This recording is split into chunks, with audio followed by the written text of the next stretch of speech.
To tell you the awful fucking truth. Monday, Tuesday, Wednesday, Thursday, Friday, Saturday, Sunday. I love. Thank you so much for your support. January, February, into March and April. Same way too. Thank you, thank you. May, June, or July. Fucking hell! Horrid! I never Absolutely let a day horrid! go by. I give you shower and you snaky with me. What the fuck did I do to you? Go away in August or September, in October and November, not to mention warm December. I love half a dozen pieces of fucking so shit. Another year has gone, I'm ready for the next one too. If I can be with you. Every single second, every minute, every hour, all the whole year through. Monday, Tuesday, Wednesday, Thursday, Friday, Saturday, Sunday. I love you. I'm ArchieLuxury. Tell me what you fuckers think of that.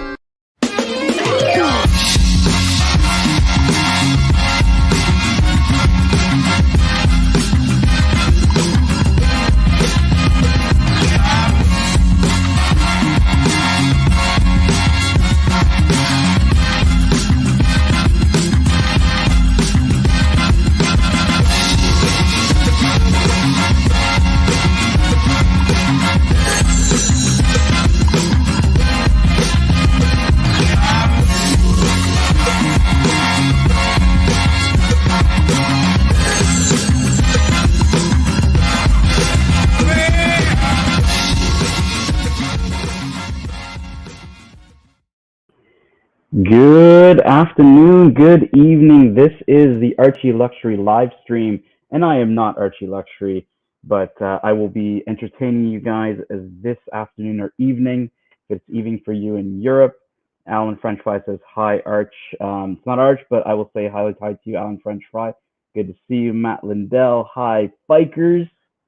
What is happening? We got a lot of stuff to go through today. Running a banner at the bottom of the screen. We're congratulating Jonathan Quill Higgins III on his monochrome watches article, which literally just dropped. I don't even think Higgins knew it had dropped. I sent him a text saying, hey, dude, have you seen that your article's dropped on monochrome? So hopefully Higgins is going to join us a little later to kind of go through the article. And, for those that want to read it, feel free to head over to Monochrome Watches and check out the article on Higgins' World Timer.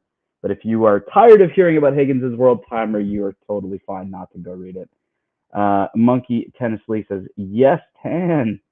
Hans, knees and toes, Tan, the high-end watchman. Not always, Hans. It's funny, Goldberg was on the show a few days ago, and we were talking about Seikos.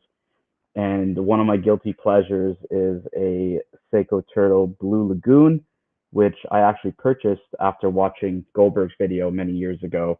And, still probably one of my most favorite dials on the watches that I have today. But, yeah, sometimes the high-end watch, man. Kelsowitz, how's it going, man?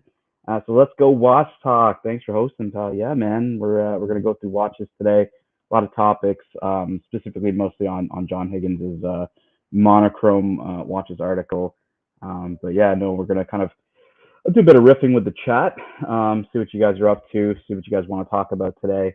I can give you guys kind of the story of my new purchase, which many of you guys have seen, is the Patek Philippe 5212A weekly calendar. So I can kind of go through the story and, how I acquired the piece and whatnot. Haven't really talked about it specifically on the story. Obviously, everybody knows that I got the watch. But yeah, definitely, it was important for me to, kind of go through the motions and find the right deal because there's just a ton of pieces out there that I could have gotten at the same time. The dry down says the green version much better than the salmon dial world time chrono. That's a good comment. A lot of folks prefer the precious metal to the salmon dial, and maybe that's a good segue, a good start here. So I kind of go into the complication section of Patek Philippe, and we're looking at the world time chrono. So what the dry down was talking about was the 5930 platinum. Here is the piece that he was referring to, that he feels that the platinum version is better. This is the stainless steel version of the 5935, which is a world time chronograph, flyback chronograph actually. It's in stainless steel, and Patek went with a salmon dial for this choice. I think that for Patek Philippe, I was watching a Watchbox video a few days ago. I think it was called the Modern Patek Collector. So check it out if you haven't seen it. It's you got Tim also, you got Brian Gobber, and you have one of the guys as well with them, kind of talking about modern Patek. And your audio is a little muffled. Let me know if this is a bit better, Hans, knees and toes. I'm just going to try to maybe turn my audio up a bit, or even maybe turn it down. I'll turn it down a bit. Let me know if it's a bit better there, Hans, knees and toes. Just give me a thumbs up. I'm just using my regular AirPods, but if I need to take them off, I can take them off as well. I don't know. I charged them before, so. Your audio should be first class. I agree. I don't know. Like, everybody uses AirPods, and my audio seems to always be muffled a bit. But yeah, the world time chrono. So in the video with Watchbox, they describe kind of the modern Patek collector, and how at one point in time the 3919, which is the hobnail bezel dress watch, the Calatrava that most people will be familiar with if they saw it with Roman numerals, was supposed to be the young man's dress watch back in the 90s when it actually dropped. And it's kind of talking about, the video talks about Patek's evolution in terms of adhering to a lot newer collectors, younger collectors, and this piece is one of those pieces that you could kind of see has some targeting towards that demographic. Salmon is very popular in the modern day, and so they went with a salmon dial, obviously stainless steel. And interesting enough, Patek is, when they discontinued the 5711 and brought it back in precious metal as the 5811, to see subsequent pieces come out in steel like the 5212 or the 5935 or other pieces, Patek is still trying to adhere to the market when it comes to steel pieces, but they're just not, I don't think that they're investing as much into the sports range or their Nautilus range or their Aquanaut range necessarily to go steel. They are trying to stay a bit traditional to their history, and probably put some steel watches together for in the round K shape. So so back to kind of the comment here where the dry down says the green version is better than the salmon dial world time chrono. Personally speaking, I agree with you. I like the green and the platinum. This watch isn't bad. I know Archie didn't know about this watch, and got very excited when he found out about this piece. So still pretty cool in my opinion. It actually has a deployment buckle, which I'm trying to get for my 5212, because before this watch came out, there was no deployment buckle that was going to fit for a 5212. But now you can actually buy the deployment buckle, the steel deployment buckle, from this piece for the 5212. So I've been reaching out to authorized dealers in Canada around it. One of them got back to me as they're just checking prices with Geneva. Another one hasn't even bothered to write back. So we'll see how that goes. Ron the Shrink says 12345 12345. Hello, Ronnie. Creating wealth out of thin air. ArchieLuxury Tanzil. Did you see the Seiko 30 superheats I did with Dis on the dungeon when I went through 30 JDM Seiko watches? So creating wealth out of thin air. I've done some Seiko talk with Dis. I might have joined. I don't know if it's the same stream or not, but I actually went through. I went through my old classic Seiko collection, and I could probably bring it up here if you're interested. I don't know if it's gonna. We got a bit of Seiko hate when our buddy ABC showed his Grand Seiko, but I might just pivot real quick if you wanted to just see some JDM. I wouldn't say they're just JDM Seikos, but they're classic Seikos that I used to have in my collection. I just need to go to my old Instagram profile and see if I can pull up a picture that I have of my old Seiko collection. Just give me one sec here to actually get it up. I'll scroll through a lot of pictures to get to the exact one that I'm looking for, but Yes, we will cover some Seiko as well. I haven't kept. I know that there was a Seiko 5 release that came out. It's like the 36 mils that Seiko's put back out. I haven't had a chance to read the article, but we'll definitely check it out once I get caught up. Holy jeez, I got a lot of pictures. I gotta go through all my car pictures and get to the Seikos. All right, so here we go. I found it. All right, so share this tab. So here, creating wealth out of thin air. This was my vintage Seiko collection, Seiko diver collection specifically, that I was collecting back in the day. So you can see from the left, you got the 62 Moss. Mine was it was a big crown, 62 Moss. From there, you can see it's not the Willard, but it's the cushion case version. It's the 8000. And then beside it, you see the Willard. And then beside that is a JDM Turtle. This is a 6306. So it is the OG Turtle, but in the version for the Japanese market. So I used to be really big into collecting vintage Seiko divers. They had a pretty interesting history. I've kind of stopped really getting into that. The prices went up prices started to get pretty astronomical compared to what I wanted to pay in these. When the 62 Moss, the re-release came out, these watches really shot up in price for the originals. But yeah, no, I definitely was into vintage Seiko back in the day, and I definitely have a bit of knowledge when it comes to it. But yeah, no, if you ever want to chat Seikos, let me know. I know Dis loves chatting Seikos. But yeah, that's a bit of a diversion to the Seiko side. Sorry, I meant superheat. Sorry, I meant maybe super chat and not superheat. All right. John Gall says this, that. Yes, I haven't heard from this in a while actually. But if he's listening to this, definitely want to, we'll definitely hang out and we'll definitely chat whenever you're available. Yeah, look, if Craig Ship wants to hop on talk Grand Seiko, we definitely can. Craig Ship and I have a bit of different views on Grand Seiko, but I know he loves it. Yeah, so Hans, there was some Uncle Seiko straps. The tropical straps were the tropical strap I believe was Uncle Seiko. But yeah, no, his straps are really good.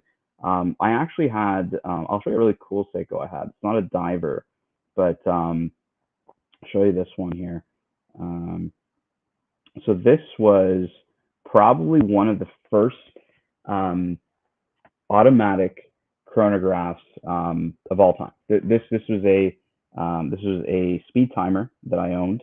It was a very early speed timer. I don't know if I can zoom it in, but you can see it has what's called a TAD dial or a TAD dial, which signifies the earlier speed timers.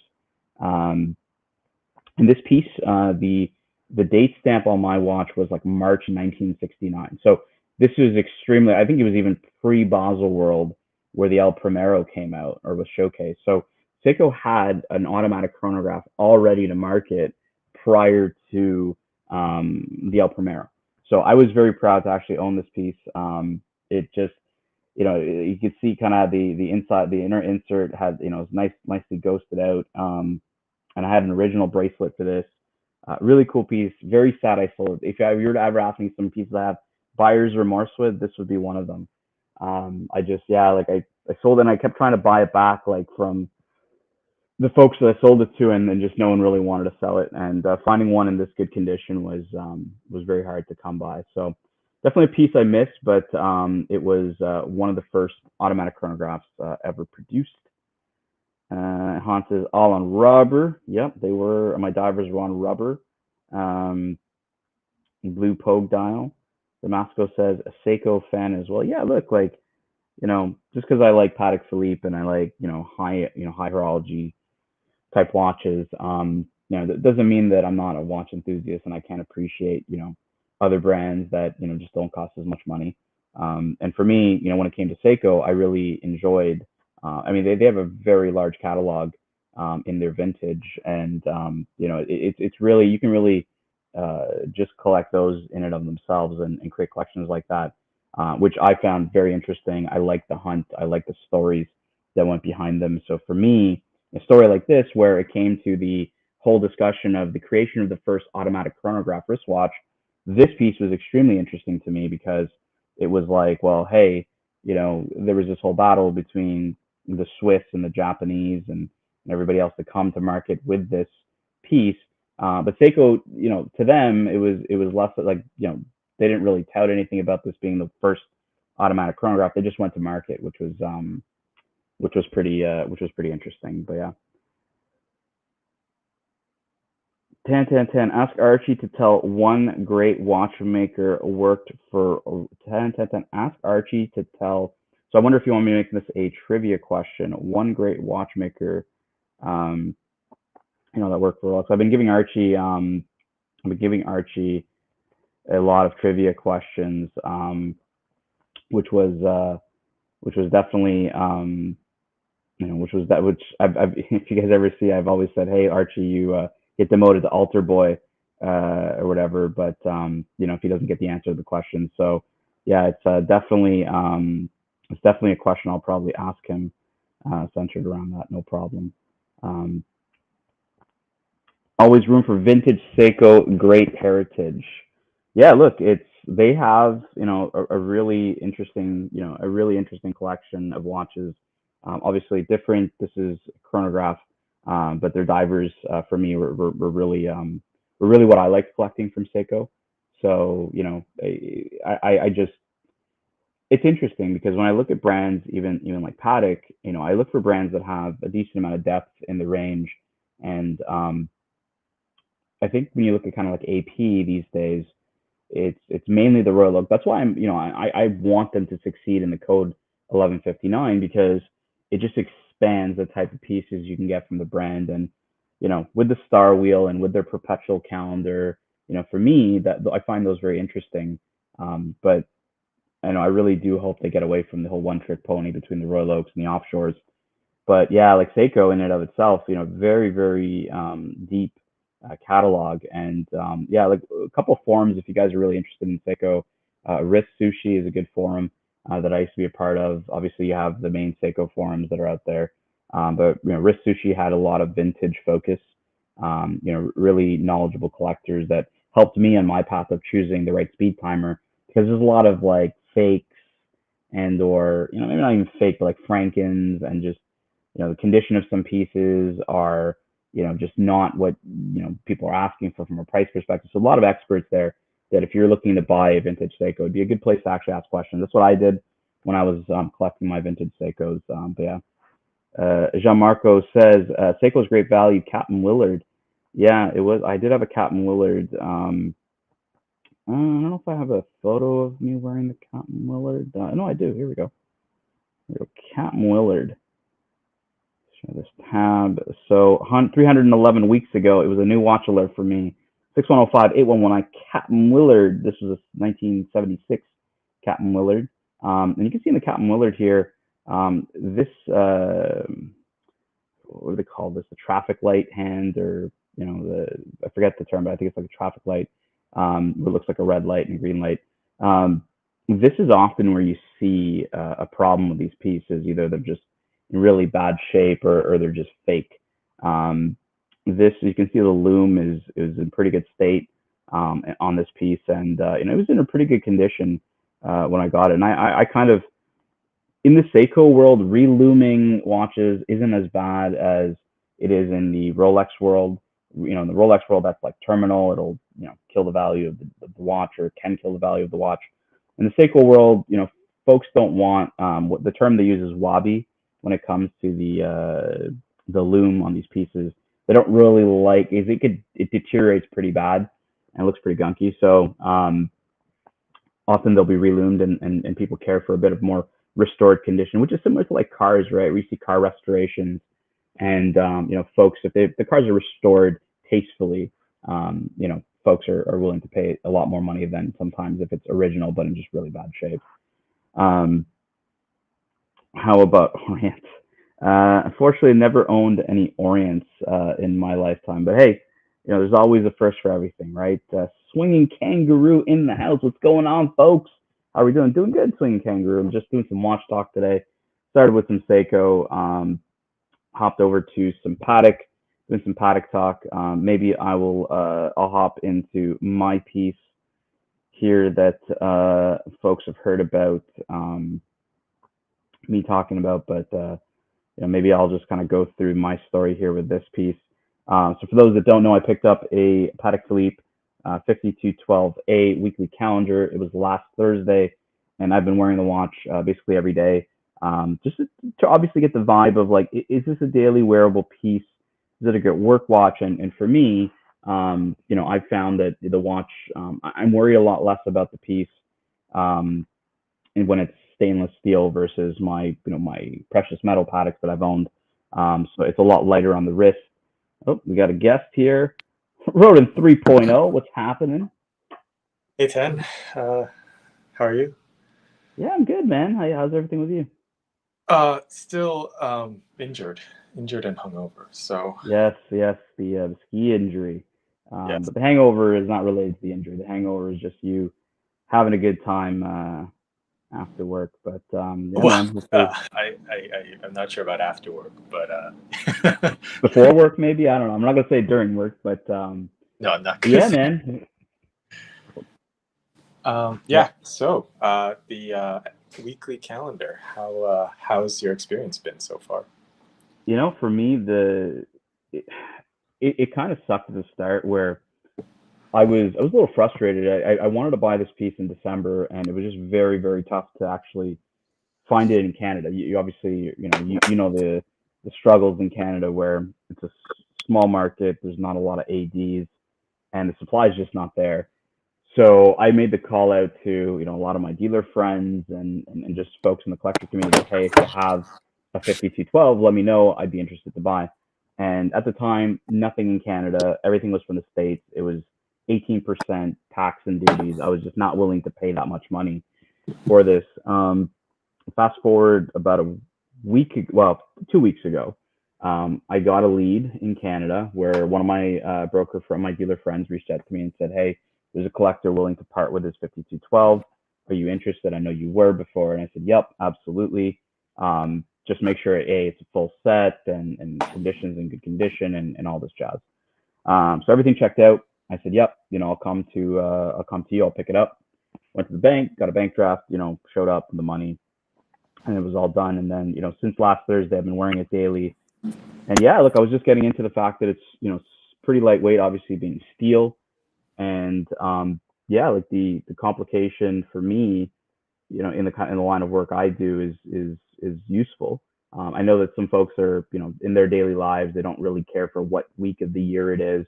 But even, for some folks, it's what week within the month even, right? Because like, even though we're in week 10 of the year, it's also, you can see on the dial that it's the second week of March. And, a lot of professions, I'll just give an example like project management,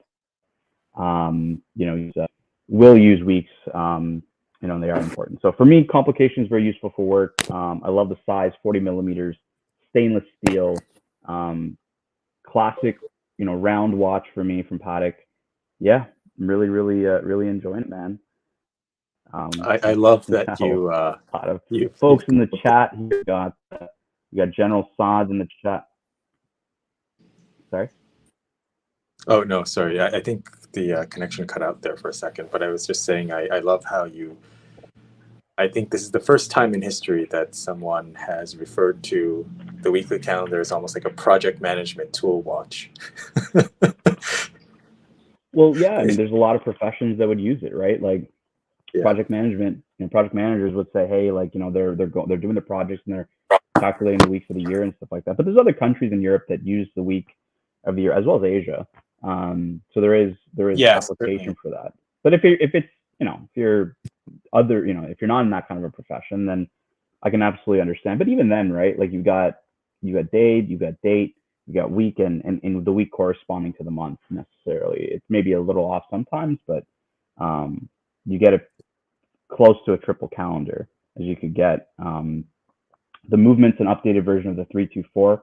It's the 26-330, I believe, or 300. Let me just double check that. 23-300 movement. You know what I could do is I could just literally just scroll down 330. So I had it right the first time. So 26-330, which is an updated version of the 324 movement. SC center seconds, J for day, and SE for semaine or week is the name of the movement. But yeah, essentially it's an upgraded version of the 324, which is cool. I like the 324 movement. I've owned it in a lot of my Pateks. All right, Jen, give me the dirty part of it now. Now you were nice when you came in. Talk to me what you don't like about this. No, I don't dislike it. I've always thought it was interesting. I'm a little torn on the steel, the metal, but you know, a steel Patek at the same time is special. Is always special, even if I'm not a huge fan of them in dress watches in general. I think the dial is really nice. I like that the date window is because there's enough stuff kind of on the outer track with the month and the day or month and the week. I think, you know, it helps the date window, like it looks less cross-eyed or doesn't look cross-eyed, which is good. Yeah, I know the date window position is always an important one too. Like you and I talked about this when it came to the 5227, which I can pull up here. In the 5227, you weren't, because they're using a movement, at least at a time that was for a smaller watch. It was the same movement they used in the 5127, which was a 37 mil, which then they poured it into a 39 mil case. You felt that the date, you know, obviously shifting more to the center of the dial was just a bit uneven and just not really what you expected from the brand. You would have expected them to build a movement for the case, right? Yeah, exactly. I mean, that's what I've always respected about, you know, like Longa or JLC, and the, you know, they will make a movement for the case, which is, I think, kind of the way it should be. I'm gonna pull this up from Negroni. Negroni, how you doing, man? Says 100% changed my mind about this piece. Look, the weekly calendar is polarizing, and I'll tell you, me and Higgins had this conversation when I first got it. You know, where you know, look, the font can seem cartoonish to some folks. To me, it's endearing. You know, when I actually see the piece in person, it really gives the effect of like if you had actually handwritten something on the dial. So it gives you really that work vibe to me, and it's just, yeah, like I found it a really great daily wear, you know, for work, and for anybody who's interested in a work piece, I think that this would be a good one. Kelsowitz asks, Ken, does it shut you off that the week indicator does not always line up with the correct month? Patek says in the manual the month will not always line up perfectly. Not really, Kelsowitz. I would say for the majority of the time it will. It's the same thing like, you know, shutting people off that like your perpetual calendar will need to be adjusted in the year 2100, right? Like shit like that. I mean, these are wristwatches. They're gonna have some pieces of, you know, not being perfect all the time. You know, think of the world time, right? The world time's wrong almost half times of the year, right? With daylight savings, like it's not something that bothers me. But Jin may be a little bit more OCD than I am, and it might bother him. So no, it doesn't. Well, I don't even set the time on my watches, so it doesn't bother me at all. You have no G. We got Boozer in the chat. How's it going, Boozer? I haven't seen you in a while. And just gonna go through a few more of the chat focus. Yeah, so Kelsowitz was saying 330. Let's keep going here. There was yes, Jonathan says, Patek Calatrava with a cartoon. You know what? To me, that's endearing, Jonathan, and I'll tell you why. It goes away from the stuffiness that I think a lot of folks, when it came to looking at Patek, perceived in their dress watches, right? When you look at the 5227 or even the 6119 or all these other pieces, you know, you're looking at golf, man. Yeah, Jiu-Jitsu, just turn on your camera real quick. I just gotta confirm it's you. I know who this is. Just confirm it's you. I won't put you on until you turn. Yeah. Okay. Cool. Hello, we got the full. Gentlemen. How's it going, man? ABC in the house. Jiu-Jitsu. Yes, going good. How are you guys doing? Yeah, good, man. We're just. I just thought, you know what? We'll talk some watches this afternoon. Just you know, chill, and I had some time this afternoon, so I thought, hey, let's do the OG stream and stuff like that. So, we got more guests joining. We actually, Mr. Higgins, good day. Hey, good evening. Hey. Sorry for blowing up your amazing panel. I just wanted to say hello. Dinner is almost ready. I may join you later. Tan, my remark about the cartoon dial was tongue in the cheek. You and we had the discussion, and I'm pretty sure in real life it doesn't look like on those images. And you convinced me that it doesn't look cartoonish. So I'm looking forward to see that You particular need watch. to come back. Like, we've got a big announcement. I put it in the banner below. We've got a celebrity on the panel, guys, with his own Monochrome Watches article. So, Higgins, you need to eat your dinner. You need to come back. I'm not going to show the article till you're here. So, Yeah, okay. That sounds like a deal. Please excuse me. Dinner is ready. I'll be joining you a little bit later. Okay. You have a great show. you Bon too. Take appetit. care of it. See you. Yeah. Merci. There was a comment here around a regulator. Here we go. From Jean-Marco. Tan, what are your thoughts on the 5235G? This is the regulator watch. Just before you come off this watch, I've got a new nickname for this 5212. Give it to me. I call it the accountant's watch because they go by weeks of the year, don't they? Yeah, accounting is also a profession that folks would be interested in the weeks of the year. It could be the accountant's watch. It could be the project manager's watch. It even could be the sales guy's watch, right? Like, if you're a salesperson and you're Sales targets, tracking, if you're tracking, pacing throughout the month or even the quarter, to your sales targets, you could use this watch. There's a lot of professions that would use this watch. But yeah, ABC, let's get into the. If this watch is what I think it is, I think it's fantastic. Yeah, it's popular. It is a popular piece. The regulator isn't as popular. So this is an annual calendar regulator that Jean-Marco is asking us about. Jin, we've talked about regulators in the past, I think, on our shows. I don't know if you remember way back when. There was a viewer back then that actually had this watch. And yeah, it was. I always digged it. It's unusual, right? Because regulators are not as popular. But what do you think? What do you guys think about the regulators? I think SLC Collector had this or has this watch. Yeah, I'm not sure. I'm fairly sure he had it. Yeah, there's a few people that I knew that had. It may not have been the annual calendar regulator piece, but it was the regulator. But yeah, so for those that aren't really as familiar with the regulator, but the kind of the term regulator from the olden days was table clocks, wall clocks, whatever, that display the hours, minutes, and seconds in 3 separate dials. So it's a interesting layout, for folks that may be looking for a bit of a different layout than the traditional way of seeing things. But I don't personally feel I like this piece. I don't dislike it. I don't think it's odd. For you guys, would you guys prefer a different layout, or do you think the regulator layout is something that has a bit of legs here? Go on, Jin. I honestly, it's not for me, but I actually have a lot of respect for someone who likes this, because it's very offbeat, and yeah, I mean it's very individual. Like, someone who owns this, really, they own it because they really like it, which is cool. This is my second favorite Patek after the 5960. 5960 is Hisham has a 5960. I think he has the white gold version. I don't think he has the platinum version, does he? Correct. Yeah, the white gold with the blue dial. The platinum has the slate dial, I think. Yeah. That's right. I like the steel one with the off-white dial. Yeah, that's gorgeous. It's very sporty, but it's a decidedly unsporty complication.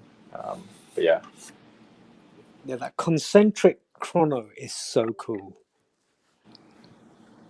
At the 6 o'clock sub dial, it's got 12 hours on that dial. which is so cool. Yeah, just zoomed in here for you guys. We got a question from Negroni asking about the 5524. So I'll pull up the Patek 5524. No, let's pull up the G. Why not? Why not? Why not pull up the G? So Negroni's asking, why is this not popular? It's a really good question. So when it first came out, like it was Patek was. It's funny. They were telling Patek, like, the comments going to Patek when it came out of Baselworld was they were comparing it to Zenith, like Zenith pieces, even though Patek is just using a really classic design from their catalog, and it's not like it's their first pilot's watch, for example, but they're using a design that's from their own history. However, people in this day and age were saying, well, it looks like a Zenith, and it's not Patek, it's not the design that they're used to, and so for me, it's I like the fact that it's different. I like the fact that they did a watch like this that has history to their brand, but also it's breaking away from your traditional dress watches that Patek was constantly making, and got a bit stale. Like I'll call a spade when it comes to that. It's getting a bit stale. So for me, I like this design. I know a lot of folks that do as well. Negroni, like Mark Goldberg, he said this was the only Patek he would buy. And a lot of folks there is a following for this piece, but in the mainstream, it's not as popular. Which, hey, if you like this, it's gonna mean you're probably gonna be able to get it at a pretty good discount. ABC Jen, what do you guys think of the 5524 Calatrava pilot's watch? I actually love it. The only problem I think is that it's too big. I actually prefer the girl size one, the 37.5 mil. I like it's beautiful. I mean, it's. I think this is what Patek should be. I think this is the Patek that sports watch lovers like,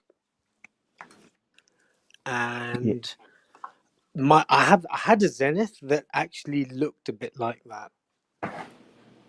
Well, that's the thing, ABC. They were trying to move away from becoming typecast as the Nautilus brand or the Aquanaut brand. And so they've tried, that's why, the weekly calendar, the World Time Chrono and Steel, this watch, they did a 5522, I believe, in Steel, the New York edition. They're trying to get away from it. And Jin said this is a bit big. This is, I believe, a 42 millimeter watch in the Calatrava range, which is interesting. But Jen also said there is the 37. It's funny enough, Jen, they came out with that originally as a ladies watch. They marketed it as a ladies watch, and then they actually quickly changed it to a mid-size. In that it would, 37.5 would be probably a size that they feel men could also wear as well. So, yeah, ABC, I think they're just trying to get away from just the Nautilus typecast, and they want to. And this is why I talk about depth of range, right? In the catalog, you've got pilots watches, you've got divers, pseudo divers, we want to call them, or sport watches. You've got high complications. You've got basic dress watches. You have just really a big range of pieces that you could get from the brand. But yeah, I find pretty interesting for me, and obviously their history is a huge catalog to go through. The thing is that I think, they're trying to get away from the Calatrava Nautilus brand, but that's what they do incredibly well. And this particular watch, this strikes me as something that if a Panerai owner or Panerai lover made it really big, they'd go for this. Yeah, no, Negroni, it's not that they don't have a history of making pilots. They do. They have history of making pilots watches. It's just not something that they're very well. It's not very well known. And in today's day and age, this kind of design is not uncommon, and you would see it with other brands. Just like the weekly calendar, right? It's not a complication. That one they never had history making, and folks are saying, well, there's these other brands, not the high end stuff that are making them. So it's not really Patek DNA in that sense. But I think it was just so far from what the collectors expected. And so in the video, the Watchbox video, where they talk about the modern Patek collector, there's a story where one of the guys was at Baselworld with Thierry Stern and caught him in the stairway or whatever, and said, hey, obviously there's a bit of contention when it comes to the release of this piece. And he said, yeah, everybody tells me to hate it, but then, secretly on the side they say, "Can you reserve me one?" So, it's always kind of a love-hate when it comes to new things, when it kind of goes off the beaten path with what you expect from the brand. Yeah. Sorry, I'm just catching up on the comments here. Higgins says the nicest watches Zen's ever done, or I mean Patek, yes. Yes, Mr. Higgins, yes. This is a good question from Kelsowitz. Would you buy a 5905-1A or what is he asking here? Or a 5960 so close price between the two. I'll pull up the 5905. This is on See, a I don't bracelet. understand this price delta. Why is it gone? Why is the 5960 cheaper when there's more to it in terms of complication? So it kind of depends, right? It kind of depends on which 5960 speaking about. Kelso, I don't know if you're speaking about the steel 5960, or if you're talking about the white gold. But the 5905 is on the bracelet, annual calendar, flyback chrono, and the 5960. You can get the 5960 on a bracelet, which is in steel. You can get it in white gold on a strap. You can get it in platinum. If it were me, Kelsowitz, I would probably be looking at a 5960. I prefer the 5960. I like the platinum version. The platinum had two dials. I think it had a slate gray and it had a blue dial. I'd probably go for the blue dial personally. It's funny because everyone says, "Well, no, the blue's on the white gold." No, the platinum also had a blue dial. Jen, ABC, what do you guys think? I'll pull up a 5960 while you guys comment.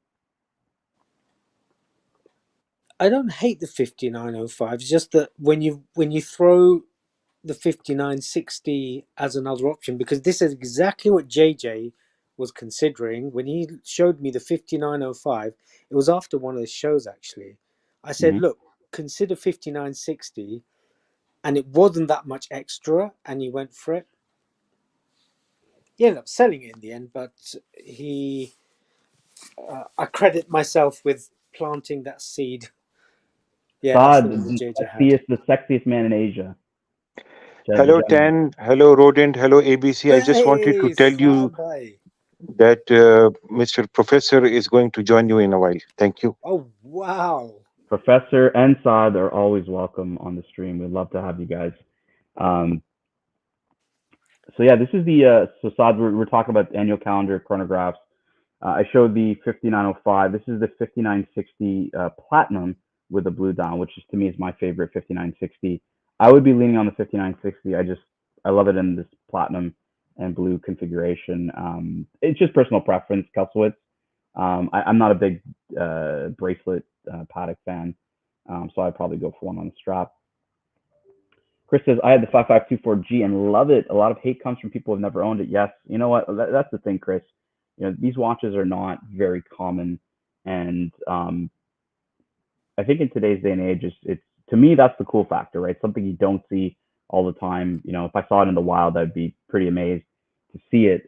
Just because we sit here and just look at photos, and they don't always translate into what the piece looks like, in person and whatnot. So, Mr. Professor, good evening. Ladies and gentlemen, Madame and Monsieur, introducing the Professor. Thank you, General Saad. Professor, we're gonna have a deep dive into. We have a celebrity who's going to be joining the panel, Mr. Jonathan Quayle Higgins, who actually has Monochrome Watches did an article on his world timer. So he met up with Monochrome and they wrote an article about it. So Jonathan's going to hop on after dinner and walk us through the experience, maybe some behind the scenes photos if he has some of it. But it's going to be pretty cool to see. But yeah, Professor, how's everything been with you? Very good. What exactly are we going to be discussing again? Honestly, we're just communicating with the chat. Everyone's kind of just we're answering questions. We're just chewing the fat, as they say, Professor. We're chewing the fat until Higgins hops on and goes through his discussion. Chris says, I'm a 5905 owner, Rose. I think he means Rose, but not the biggest fan of the steel iteration. Yeah, like it's different strokes for different folks. Chris, in terms of that. It's all subjective. You know, for me, 5960p, that's what I'd be getting. But that's just subjective. I don't really think that there's anything wrong with either of these pieces. Professor, you've been on the evening streams. That's the only time I get to see you and hear you is the Australian stream, and I listen to you in the mornings where Professor hops on, and you guys were talking about Turkish bread and Greek bread and baklava and all this stuff, and I was getting hungry at like 7 in the morning when you guys were talking about. But you know, it's been a while since you and I chatted, and I appreciate you hopping on. Sure. Excellent. So we were just I wanted to pivot real quick before Higgins hops on into Grand Seiko with ABC. So ABC just got it. Well, look, I haven't had a chance to actually talk to you about it besides trolling you in the chat. You know. Yeah. And so I had a question from you. Will you ever put your face on a dial? Will you ever, you know, tell a company to put your face on a dial that Omani guy did, if you remember? Yeah. What was his name? Caboose, I think was his name. Yes, I've seen that watch actually, where he put his face on the dial. That would be a no for me. I would never ask them to put my face on the dial. I wouldn't even ask them to put my name. Some people, you know, some folks have put their names on the dial, like Saddam Hussein put his name on Patek dials and stuff. So yeah, just not for me. Name would be good actually. You have a beautiful name. I would say it will do, or at least initials TA would look nice on it. You know, it's funny because I see Archie's he has his tutor where it's like I don't know if it's like 25 like XXB or whatever on his tutor. I don't know if you guys saw that. I think it's really cheesy, and I would never. I thought that was the watch he was gonna say that he should flick and you know, would have buyer's remorse with. But yeah, I don't know. If I ever had the opportunity to create a piece that was bespoke from any of the, you know, watch brands that I'm interested in, that'd be really cool. Rolex used to do some commission pieces. Professor, I don't think that Rolex does that anymore, right? Like they won't be taking commissions like they used to with, like, you know, certain pieces, or even doing one-offs for people, right? No, they do. We just don't see it. That's interesting. I didn't know if they still did or not, but I appreciate that insight. They do. No, they do. They're more exclusive now than before, but you know, they of course they wouldn't do it for Pizza Hut and Domino's or whatever, you know, Burger King and whatever. But they do it, of course. Can I ask you what would it take for someone to qualify, like an individual, right? Let's say you're a private individual, you're very wealthy, and you wanted to commission a piece that was one-off for you. How would you go about doing that with Rolex? Like, obviously there is none. You need to be a king. Yeah, I was going to say, I don't think there's. It's about wealth. It's about you can't really buy those types of things. Is there any king in our community? No, I think I'm the king of bullshit, and then you know. Well, we'll nickname the professor the king of bullshit, aka the Air King. So. Yeah, the Air King, but no, I don't think so. I mean, if you are a big corporation, some of them are doing it for the garbage brand, the Tudor one. But Rolex, no, they're a little bit more exclusive. But all of them do it, by the way. Just because we don't see it, Patek does it, you know, but they don't talk about it. Patek does it for royalty, certain types, and they produce unique pieces for them with small iterations. Yeah, Professor Patek is known to do it. That they still take commissions even to today. Rolex is the one. Obviously, there's a lot of mystery around Rolex, and how they go about their dealings and whatnot. So I was interested to say, like, let's say you were a king. Let's say you were the Sultan of Brunei, and you wanted to commission something from Rolex, whether it was possible to do it, and even if it is possible, to what extent, right? Like, would Rolex completely create a, you know, and you saw this one, I think you and I talked about it, where there was like a all platinum yachtmaster that was owned by the CEO of Rolex, and we were discussing the provenance of that piece. But let's say that, you know, somebody wanted to commission a platinum Submariner, one of one piece, just for themselves, completely custom. The question is it possible? Yes, it is. The answer is it is possible, but none of us qualify. But if you are the king of a country, yes. But usually, state, heads of state qualify, but it depends also on the relationship they have with a brand. Because if you want to do it because you want to have a one and done piece exclusively, I don't think it's going to be done. In the 80s and 90s, it was easier because, whether you were Domino's or Burger King, it didn't make a difference, right? And they would do it in the 60s for armies and air forces. As you know, Daytona came out in some iterations that was Uh, related to Latin Professor, American countries, such as the Peruvian Daytona, which is probably now worth above $1 million if you have one, if you're from ba- Peru. back then they were in the development phase, so they had to do these things. Yeah, yeah, yeah. But they did it more recently, the Explorer 2, there was a special iteration for the SAS. um, That's and right. others, they would do it for the Sea Dweller. They have done it for the Sea Dweller, for the new iteration, for the old iteration.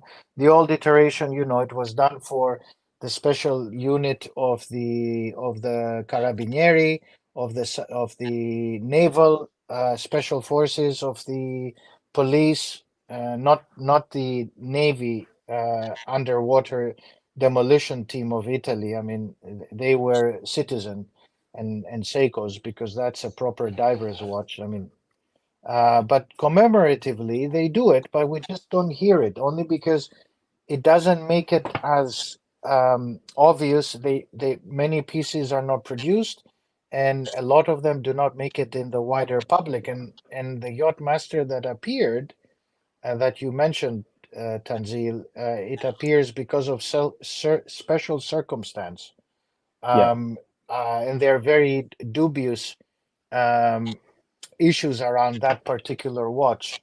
I assure you that a CEO of a company like Rolex and his family would never sell a watch that he produced, but there are dubious reasons, uncertain reasons why this watch made it.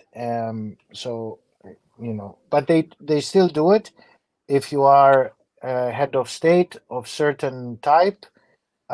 Otherwise, they make special adjustments for the watch that make it unique. In any case, you can have bracelets that are unique, only made one or two pieces that will make unique the particular watch that you have, or the dial that immediately has a special price in the market, but they never make it in the wider public. I mean, the date is an easy thing because um, in the 80s and 90s, and for sure before that, it used to be given as a gift by a lot of statesmen. So it was like, thank you very much and take a gold Daytona or a gold date, thank you for your service. Yeah, no, it's good perspective, Professor. I think obviously you having experience in the industry, that's why I asked you that question because I think nobody can really know, but someone who's had experience in there. Russell 9 is down for a Patek unique dial. I pulled up a unique dial. This is a Calatrava that was done with hieroglyphic script, where it actually describes the name of the individual purchaser, as well as there's a sister version of this that has another name written. So Patek does do it. And this question is going to come for you, Professor, because it was directed at me, but I think you could probably give a bit more feedback. Where Creating Wealth Out of Thin Air says, why is it only rich from the East wanting to commission watches? I've never heard of any Silicon Valley billionaire commissioning anything. Low self-esteem, perhaps. Professor, I guess the comment is you're seeing a lot of these commissions come out of Eastern, either Asia or in the Middle East type of countries that are getting these commissions or asking for these commissions. But is it just that area of the world, or is it all over? No, I think it's all over. I mean, as I said, in the 60s and 70s, a lot of watches went to funny countries, I'm using the example of the Daytona of the Peruvian Air Force in 1968, 69, 70. But no, we just hear of the ones that mesmerize our mythical understanding of what a watch does. And the Silicon Valley, first of all, they provide options to people. They don't provide dates. You know, they give stock options, and people tend to be more sensible. Instead of getting a watch, I would advise them to have a stock option in a company that does an IPO in Silicon Valley. Although Silicon Valley today and yesterday is going through the shittiest time of the last 30 years with a company, with a bank that is bankrupt and has to be bailed out by probably the end of day. Otherwise, the financial sector is in deep shit. So Silicon Valley tends to care more about stock appreciation than watches. You know, most of these billionaires, they don't even have a watch. And when they do have a watch, they wear an Apple Watch. I mean, they don't really care about watches, right?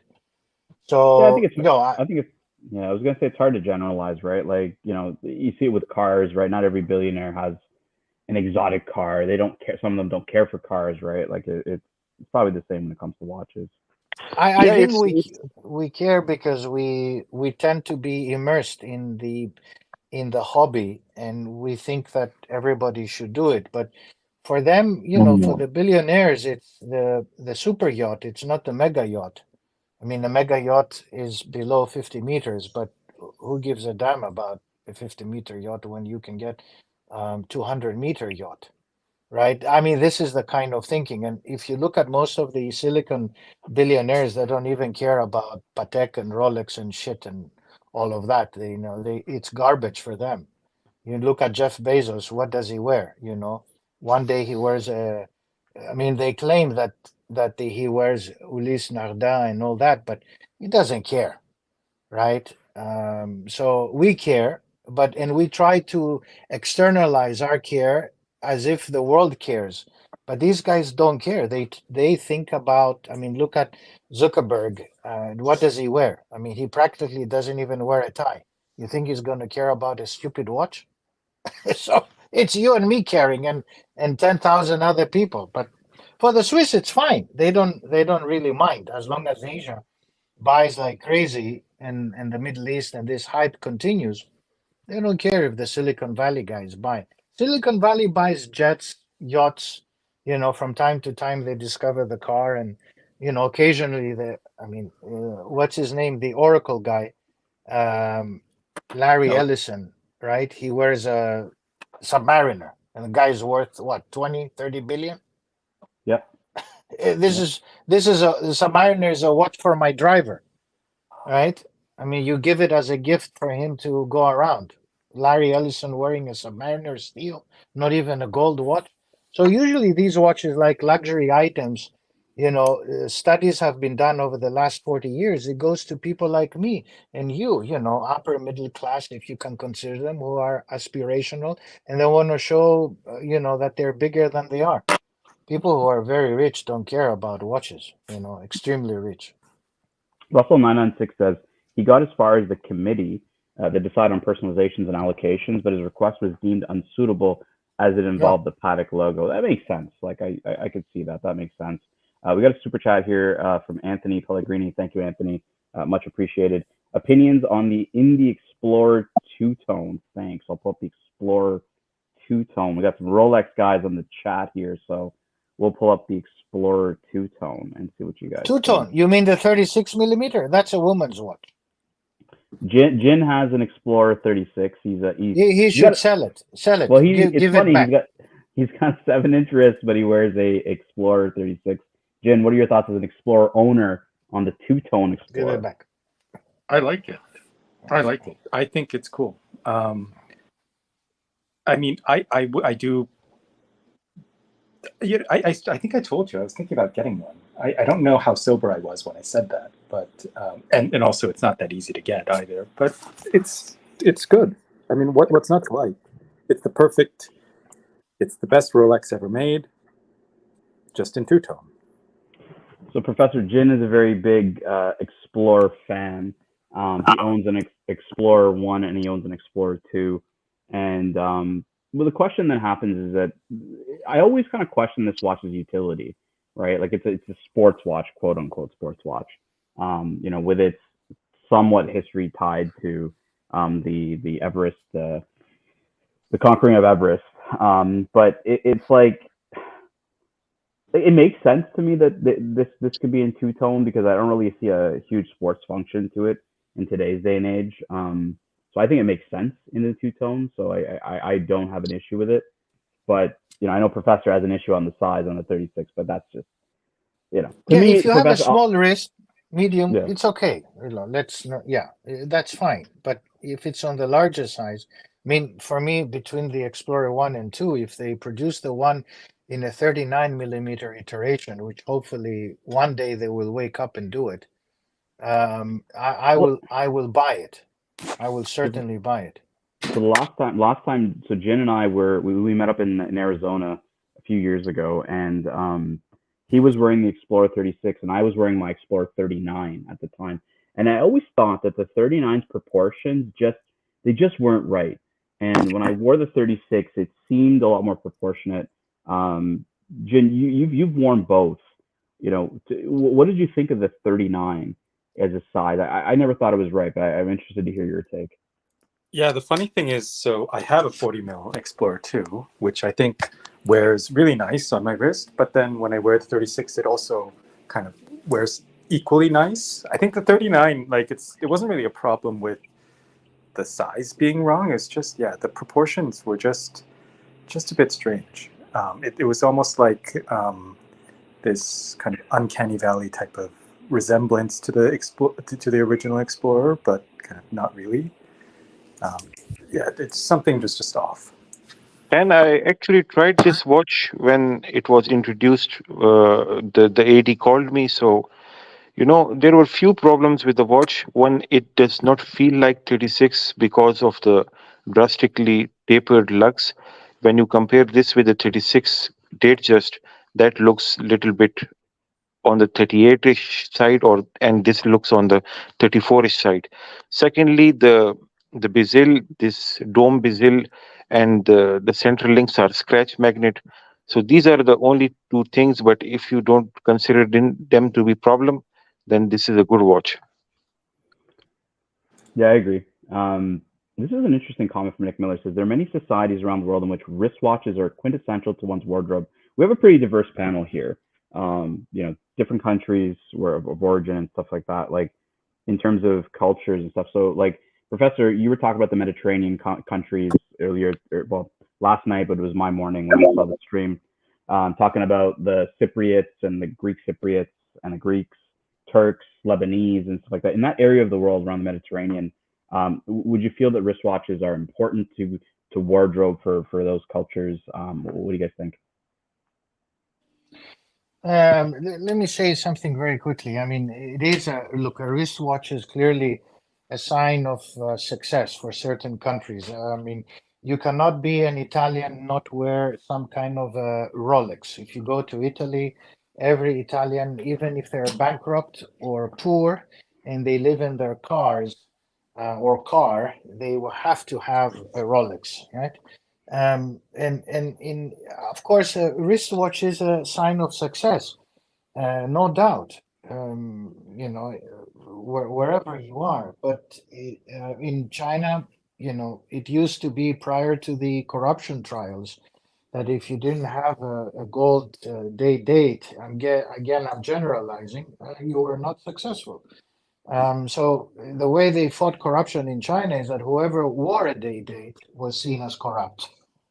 That's how the Chinese government started dealing with it, by quietening down quite a bit all of these corruption occurrences. But again, in the West, it is a sign of opulence and success, like the mobile phone, like the car. No doubt, it is. Of course, as humans, I try to tell people that they should have a balanced approach, because if you're bankrupt or you're borrowing to buy a watch, that's a sign of being a loser in capitalism, because life is vicious. And if one loses one job, I mean, you end up having the watch but an empty account. No, it makes sense. Jen, for you, you've traveled all over Asia, from Hong Kong, Singapore, in other areas, in other countries of Asia. What do you feel about the sentiment of being essential to wardrobe? Or maybe we'll pick a country. Let's pick Singapore, for example, right? Like, you've been to Singapore before.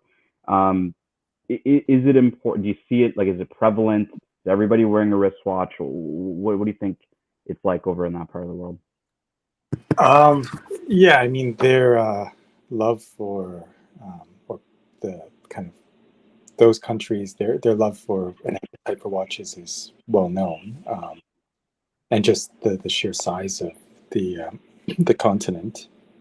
I it's funny how Professor mentioned the Italians, because obviously the mark that Italian collectors have left on watchmaking and the kind of watch collecting zeitgeist is enormous, especially like relative to the size of the country and to the size of the market there.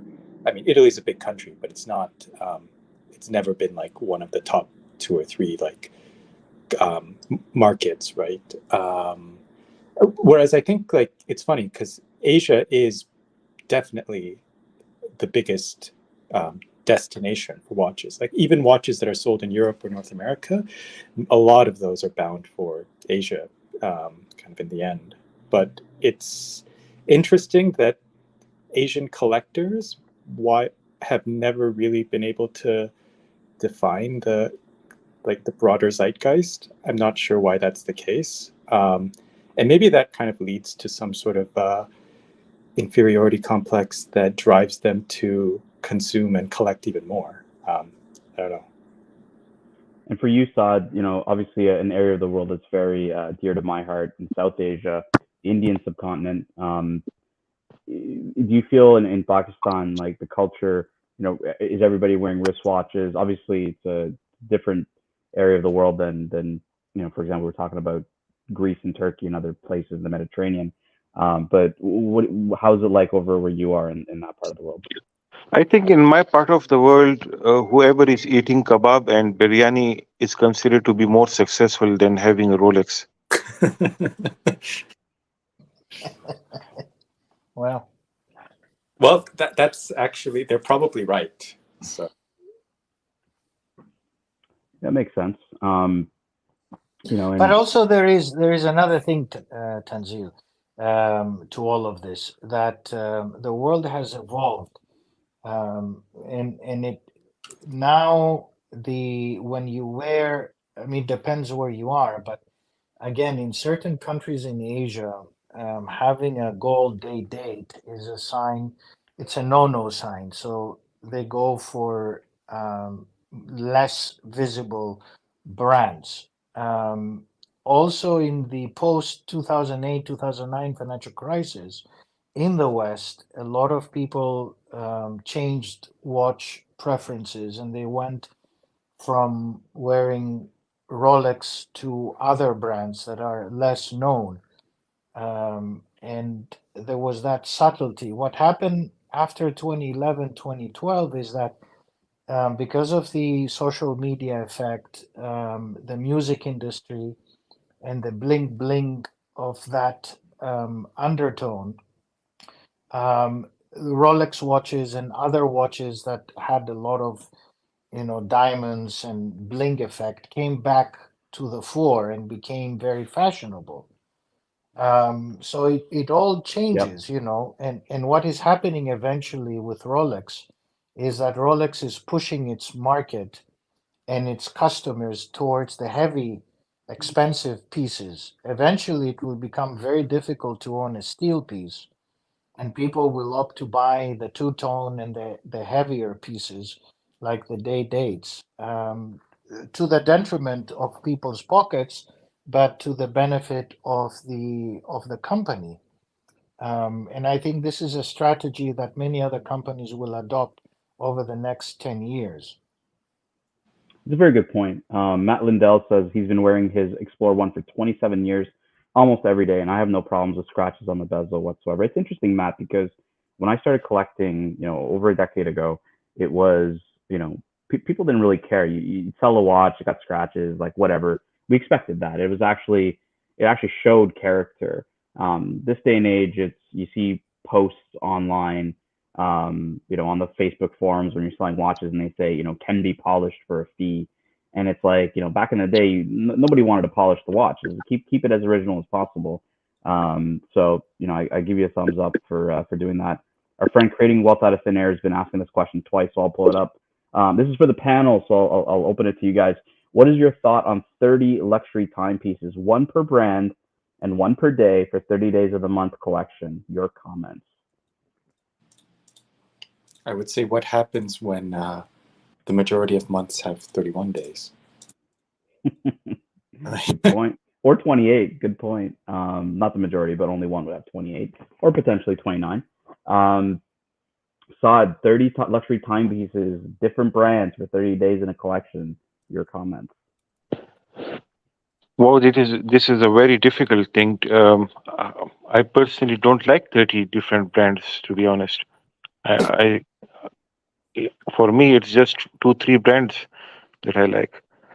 So what I will do is I'll just buy the same watches again and again. Okay. And Professor, what about you? Yeah, I mean, I would buy 1 or 2 or 3 watches at the most and wear them. I really cannot understand how people buy 30 watches or 20 watches when I go on these streams and they line up. First of all, 90% of the people who claim they have these watches, they don't. That's another Yeah, rubbish yeah. thing that I have discovered on these streams is that immediately they line up, the Pepsi in different iterations, and then a month later they sell them or they have sold them. So don't believe what people tell you. Secondly, how many wrists do we have? We have 2. So if you want to be like Maradona, wear 2. If you want to be like Castro, wear 2 on each wrist and have 4. But after that, it becomes ridiculous. I mean, just buy, if you have the money, buy the most expensive 1 or 2 watches and go crazy at it. And for instance, the Explorer 2, I love it because I don't really care about the scratches. And in fact, even with scratches, it looks beautiful, but it's not so much a magnet because if you look at the bezel is produced in a way where the shyness and the impact of the brush is from the inside to the outside, which minimizes the amount of scratches. Plus, we're humans, guys. We're gonna be dead, all of us, in 20, 30 years from now, 40 years. So who the fuck cares about the watch? For me, it's similar opinion to Saad in terms of like I don't necessarily have an interest in 30 different brands. It doesn't mean I can't.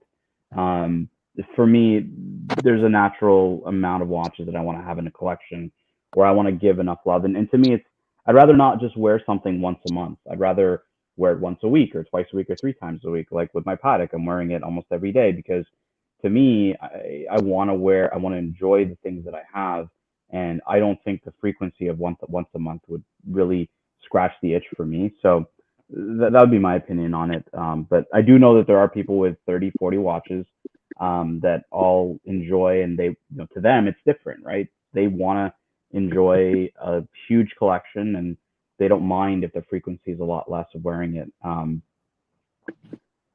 Knees and Toes says Ian Fleming and his 1016. Yes, I did pull up a 1016. Is my favorite iteration of the Explorer One. Here on the screen, just to me, it's a pretty cool. This was Archie Luxury's first Rolex, was a 1016 Explorer that was taken by the Chicago mob. Apparently, allegedly, was taken by the Chicago mob when he was doing the sale. But yeah, I think when we were talking about Explorers and the topic of Explorers, to me, the 36 mil has been the historical size for the piece. They didn't really find their sweet spot in the 39, and then it obviously got discontinued. So I don't know. Like, do you guys think that the Rolex would go about revamping, maybe going into a 40, lining up with the Oyster Perpetual? Like, do you think that's a very real option that could happen with the Explorer lineup?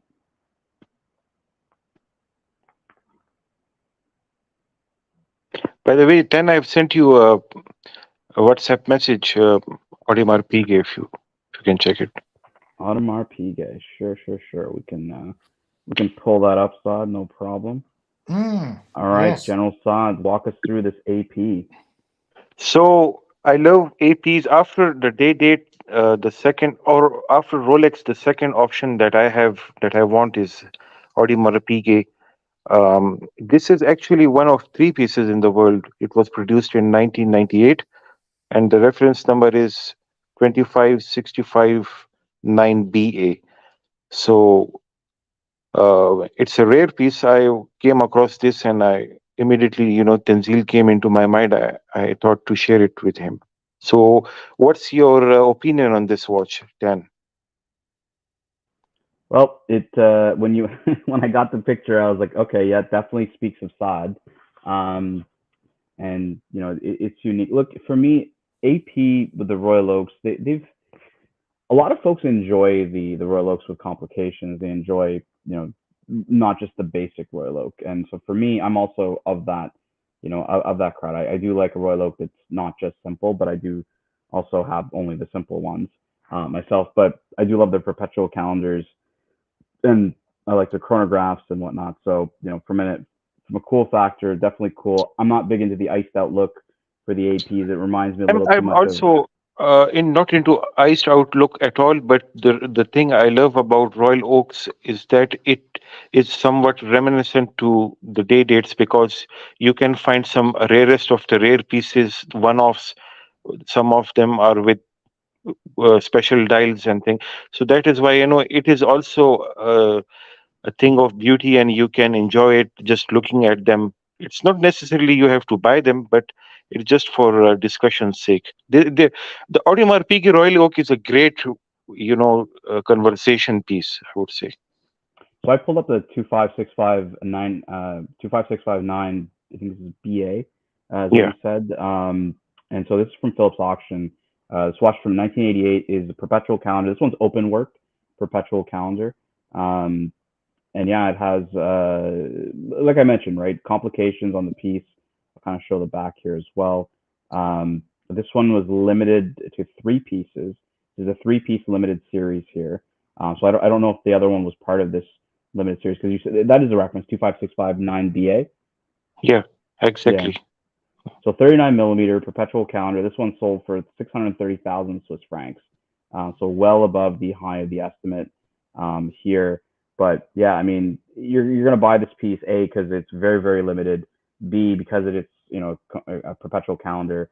And C, the size of this piece is also the classic 39 millimeter. So definitely So then, definitely got a rest.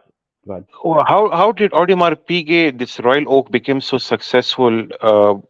Was it the same strategy, the Royal Oak, sorry, the Nautilus strategy? Was it the Genta design? What is the reason behind it that it's so sought Mm-hmm. after? Mm-hmm. Yeah, it's an interesting history, right? So a lot of folks don't know that AP didn't even it wasn't even their idea to make the Royal Oak. It was they were trying to expand their sales. They went to a distributor that was going to be able to sell their watches, and the distributor said to AP, "Hey, you need to build a steel sports watch is what we need from you." So it was actually a request from the distributor. It wasn't a request from AP. AP didn't just go into a boardroom and say, yeah, we're going to build this. It was a request from the distributor. And so then AP at the time went to Genta and said, hey, we only have a day to do this. You have a night to come up with this creation. And then we got to present it to the distributor and get the whole, buy-in and everything else. So he does it, obviously the piece gets, a thumbs up, and they start producing it. And the the story, and the story is so vague in that some people were saying that at Basel World when it was released, um, that people were going to AP's booth telling them, "Oh, this is the greatest thing of all time. It's so amazing," and then going around the corner saying AP is going to be out of business in a week, or within a few months, for example. So the reception, you could say, was lukewarm. AP says otherwise. AP says they had record sales from this piece right out the get-go. So very hard to really decipher whether it was popular right out the gates or whether it was unpopular and built up popularity. But it was definitely, I would say, leaning towards the popular side because it wasn't very long before they came out with, I think, the Royal Oak. It was a ladies version, like the Royal Oak 2 or something. And so the Royal Oak for me, I think, was just it was a piece that just people really did enjoy from the get go. I don't think it was like a Nautilus situation where, or even a Daytona. Daytona is a good example of a piece that like was unloved for a heck of a long time before it had a meteoric rise to fame. I don't think it was a story like that. I think it was more of, I think I would probably trust AP a little bit more in this because they have a very in-depth history, by the way, of this watch and the story that you're asking for, Saad, on their website. I know we got a couple of super chats, so I don't want to ramble on too much about the AP, but I'll get these super chats real quick. Jason M, $10 Canadian, Californian, says, good afternoon, boys. Great show as usual, Tan and panel. Set is approaching, and that's for you, Jin. Jason is saying, when the heck are we going to go visit him? I don't know. I have to. We have to plan something. Let's actually start to put the wheels in motion on that. Jason, I've been bugging Jin to come visit me in the summer, so hopefully in the next couple of months we can take a road trip up to see you because you're not too far from me. Creating Wealth out of thin air, $2 says, thank you, panel, for honest and candid feedback. Yeah, you're welcome. We want to give the folks value here. We like to talk about pieces that are off the beaten path, like this one. I really want to thank Saad for bringing it to my attention. I've never actually seen this watch before, and that's what I like about coming on the panel with Saad, Professor Jin. Like, we all have interests that may be different than each other, but I can certainly appreciate pieces like this because Saad always asks me, like, what do you think of this? Right? Either I love it or I hate it. And Saad, you said you didn't really care for the diamonds. What attracts you to this piece then? Is it the obscurity, the uniqueness, the rarity, and also the way the amount of work which is done. If you notice, the beauty in it. It's not easy thing to do, to be honest. The craftsmanship, I really love the craftsmanship. I don't like run of the mill watch. This is beautiful. Is this platinum? No, this is stainless steel. So this is beautiful. This is the first water-resistant perpetual calendar wristwatch.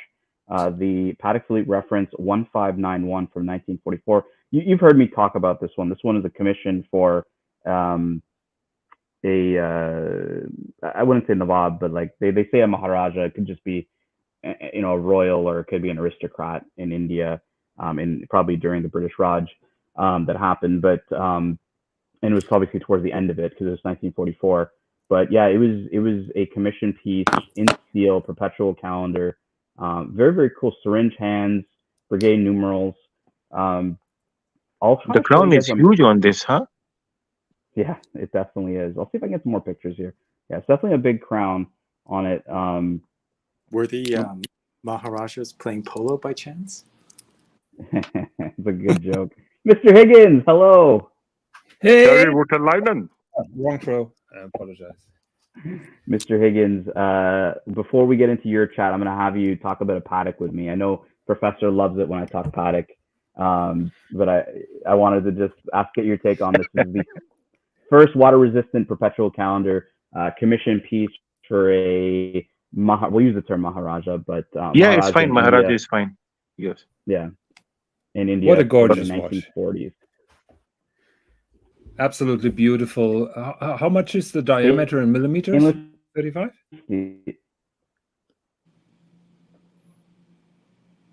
Stainless steel. The internet is breaking up. Is it me or is it you guys? I can hear you now. Can you hear me? I think. No. Yes, we can hear you now. Yeah. It's crappy on my end, or? No, it's okay. Higgins, on your side. So how much is the diameter of this particular watch? I think it was a 30. Let me just look it up here. I think it was 30. It looks like a small watch. No, it's either a 33 or a 35. I don't know if they're saying whether it is with size. I hope it's 35. Then it would be perfect. Yeah, it was either 33 or 35. I don't remember. It doesn't list it here. But I was going to show you here. So if you see this watch, and again, you see the Arabic numerals, syringe hands, perpetual calendar with a moon phase.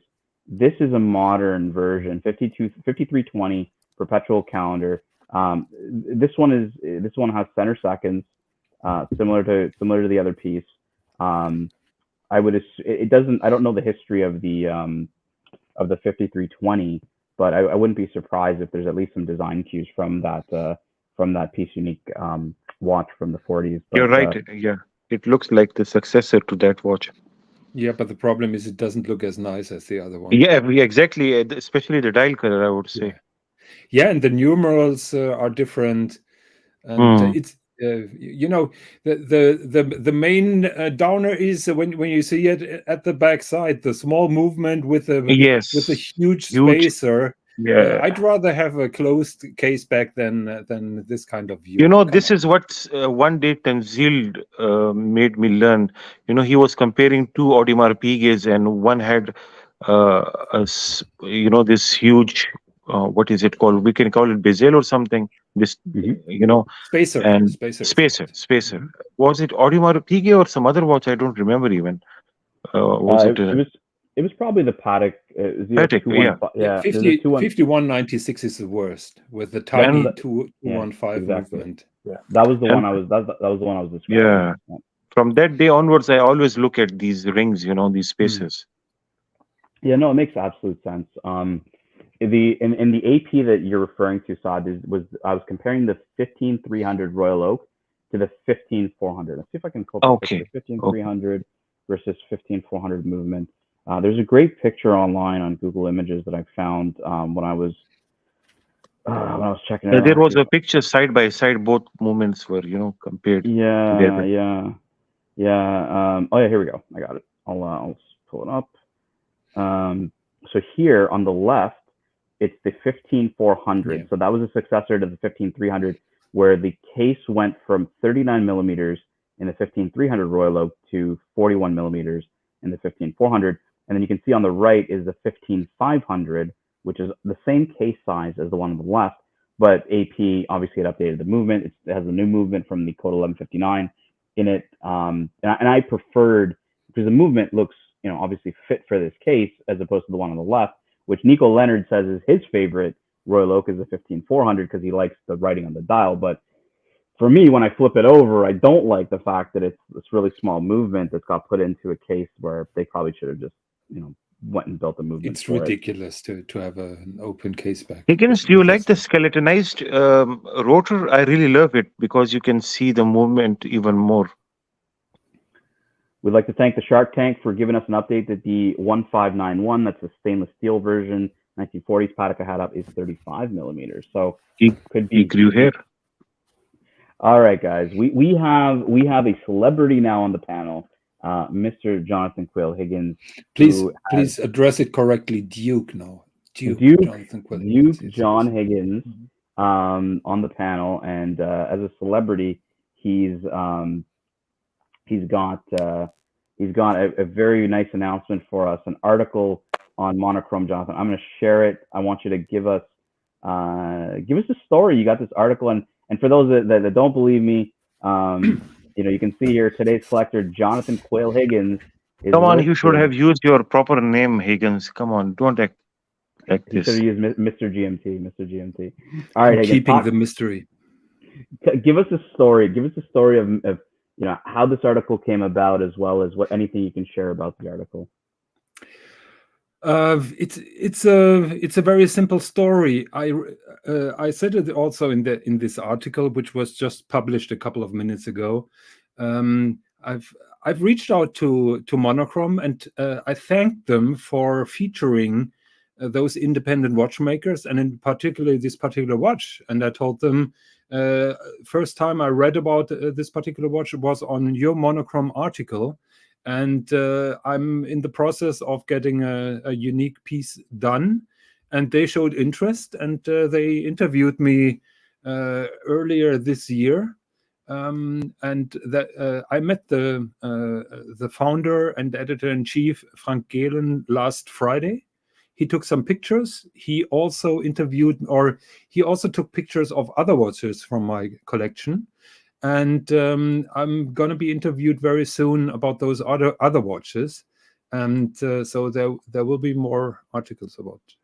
So describe like the interview process, right? Obviously, he's taking photos, he's asking your story, and I encourage everybody to obviously read the article. It just got published a few minutes ago. But maybe you can post a link to it in the comments. Yeah, yeah, it's a good idea. I'll post the link here. I'll just copy it, and I'll post it in the chat for anybody who's interested in reading the article while we're talking about it live. But yeah, like were you guys at a restaurant? Were you guys like at an office? Were you guys having drinks? Like, give us kind of the behind the scenes. So I wrote Frank an email where I described the project, and he returned me a questionnaire with questions. 50% of them I couldn't reply to because the watch was not finished. So I kept them in the loop and told them, look, I can't reply to this and that question because the watch is not finished. So we've been working a little bit on the questions, and when the watch was finished, I sent him an email, and he worked on the replies that I gave him in written. So everything, it was not an interview one-to-one. It was an interview over the internet, which I generally don't like because I hate writing. I'd rather be talking, but I wrote it, and he then spiced it up because I'm not a good writer. I'm not a talented writer. So he spiced it up, made it more readable, sent it to me, and I made some amendments, additions, and so on. So that this went back and forth 3 times. We had the text last week. We met in person, and he took the pictures. Any drinks, any food? Were you guys sitting down? Were you guys, just, was it business or was it like a bit of? No, it was a beautiful. It was a beautiful restaurant in a German castle up on the mountain in Bad Bentheim. They have a beautiful restaurant in the Palm Garden, and we sat there and we were talking 3 hours. We didn't talk about this BCHH watch in particular because we already exchanged the ideas. So it was a general conversation about watches, about collecting, what is so special about the independence. He showed me his watch. He told me a little bit about his story. So it was a very relaxed watch talk, just like we are having together. Awesome. Hopefully Benjamin Chi sees this article or has seen it. I'm sure you texted it to him. Yes. I hope I was the first one who told you it was up and it wasn't Sven Anderson or Benjamin Chi. There you go. I got it. I was very. Go ahead. Let me send the link to Benjamin Chi. Maybe he wants to join us, but it's it's now early morning in Singapore, so I'm not sure if that works. But it's I've been talking to him 1.5 hours ago. So. Okay, cool. Yeah, look, it's if Benjamin wants to do a separate show where he talks about his pieces, we'd love to have Benjamin on the stream and talk about and me and Swinging Kangaroo have become big fans of Benjamin Chi after obviously learning about a lot of his pieces through you, Jonathan. But I'm sure Sven Anderson and Benjamin Chi are stoked to see this article, especially coming from a collector, somebody who spent his hard-earned money on a piece, put a lot of thought into buying something bespoke and really just getting that out there and getting this article created, because I'm super excited for you to see it. Obviously I knew about it a few days ago and I've been bugging you for the last couple of days. Hey, when's it gonna come up? And even today I was like, well, it's not up. What's happening here? Like but and it partly pushed me to do the stream. There is only one pet peeve. If you scroll down with the pictures, you can see a wrist shot, and I didn't clean the watch again before the wrist shot has been done, and so you can see massive fingerprints on the upper part of the bezel. Like here? Yeah. Yeah, it's not that easy to see in this photo. Yeah. I wouldn't really worry about it. But for anybody who sends wrist shots to Jonathan, if you're fortunate enough to have his number or his contact, he'll definitely start questioning your pieces. I think I sent him my Speedmaster yesterday, and he's like, why do the pushers look all fucked up? And I'm like, no, it's just the light, it's just a reflection. Maybe it's a bit dirty. That's about it. And he's like, I think Johnson has a high expectation. If you're taking a wrist shot, clean your piece. Real genuine Plastic Bogan from Brisbane says, "Congratulations, JQH3. Well done, mate. Plastic, come back. We Love want you, to hear from you, Plastic. Love you, Plastic. We want to hear from Plastic." Ruffle 996 says, "All I get is abuse from JQH." Well, yeah, well deserved. Well deserved. With that timepiece, Russell 996. I think John is he's definitely gonna root for his world timer. Can you pull up that image of Russ world timer? And so Russ is located in the UK, and I love asking him where London is on his dial. It's even better because it's got the half of the world that has Asia and North America, South America, and Australia, but no London, not that part of Europe, unfortunately. JQH will scream at me from all of my wrist shots. There's probably all of us swinging kangaroo. JQH has a very high standard of wrist shots. Keep in mind, I'm German, yes, and you can't tease me with mainstream brands. So I love different pieces. This is an interesting shot too. That is such a beautiful shot. I think that is the nicest shot of my rotor, because the blue really shines. It's very difficult to capture, but I think he nailed it. And you can see that there is some very nice anglage and movement finishing on my movement. Actually, in my opinion, it's better than on the press pictures. So you can see some nice anglage. You can, unfortunately, the rotor is in the way. There is a crown wheel and a ratchet wheel, which is hand beveled, 45 degrees. You don't get this from Patek Philippe. In terms of, because I know that we were going into the finishing of it, in obviously other streams and whatnot. But there's obviously a limit, right? Like there's a limit of what they're going to do from, hand finishing as well as the movement and the movement construction and whatnot. But it seems you're happy with it. It seems you're very happy with the level of finishing you got in this piece of Anderson, right? So. Yes, that I love elaborate movement finishing techniques and everything like that. That is what Swiss and I are talking for hours. And I can genuinely tell you that I'm not disappointed with the finishing of the movement. I had my concerns because this is an old AS movement. It's certainly not built in the quantity and to the standards of Patek Philippe and other companies. But I love the finishing, and I'm really happy with it. Now, this shot is this of the manufacturing of your specific piece? Yes, that is my dial. Beautiful, beautiful. You can identify that dial. Maybe you zoom in the right image. So I told the story. This is the second attempt. The first dial, unfortunately, was damaged during printing. So the dial was ready, and then it went to the printers, and he cracked the dial. So the enamel cracked. Mm-hmm. And they had to start all over again. And Alex, who is the owner of Organise in Genève, he told me that the second dial will have some improvements.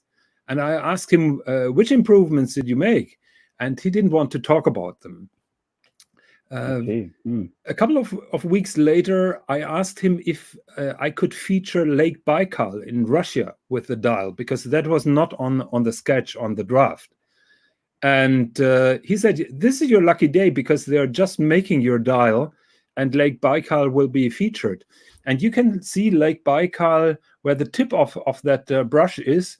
If you go a little bit up high, you can see a cloison, a very long cloison where you can see Lake Baikal. So that was a very spontaneous decision, and they featured it. So, but from that and from the little cloison, which is at Bora Bora, I can see that this is a second dial. The first variant of the dial didn't have that little ring on the very right outer part of the dial. And they made a cloison especially for Bora Bora for me. The original damaged dial, like what happened to it? Did they just destroy it? Like, did you get it? No, I've seen it. I think it's still in the archives of Organise in Genève. Mm-hmm. And I had a longer discussion today with Mr. GMT, because my pride and joy was actually it should have been Darwin on the city ring, just like you see from my avatar. Yep. Mr. GMT, for some crazy reason, unfriended me. So I ordered to be Darwin to be removed from the city ring. They produced already the city ring with Darwin, but the final product doesn't have Darwin, and I want that city ring because that is a kind of trophy that you nail on the wall. And Mr. GMT and I, we are totally fine. We are back together friends, and I find it hilarious. And I could laugh about his craziness to unfriend me and my craziness to immediately remove Darwin. Now we are back together friends.